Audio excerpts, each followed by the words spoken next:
જે લોકોએ દારૂ પૈસા કે લોભ લાલચ વગર મને આટલી નાની ઉંમરમાં આટલી મોટી જવાબદારી આપી મને ધારાસભ્ય બનાવ્યો, એ લોકો સાગબારા, ડેડિયાપાડા અને ચીકદાના લોકો માટે એકવાર જોરદાર તાળીઓ પાડી લો। સાથે સાથે જે આદિવાસી સમાજ, જે ગુજરાતની જનતાએ તમારા નાના દીકરાને ગુજરાત અને પૂરા દેશ દુનિયામાં ખ્યાતિ અપાવી, નામના અપાવી,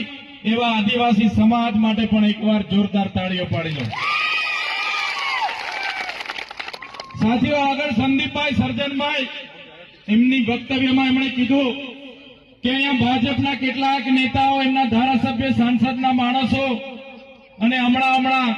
કોંગ્રેસ પાર્ટીમાં જે ગયા છે એમણે લોકોને કીધું કે તમે ત્યાં જતા નહીં, ચૈતર વસાવાની સભામાં જશો નહીં, અને કેટલાક લોકોને એમણે ડરાવ્યા છે, ધમકાવ્યા છે, એમને હેરાન પરેશાન કર્યા છે। અમારો એનો કાર્યક્રમ હતો, ત્યારે એ કાર્યક્રમ સફળ ના થાય એના માટે પણ અનેક પ્રયાસો એમણે કર્યા છે, અને ભૂતકાળમાં પણ અમારા જેવા નેતાઓને જેલોમાં નાખવાના ભાજપના સાંસદ,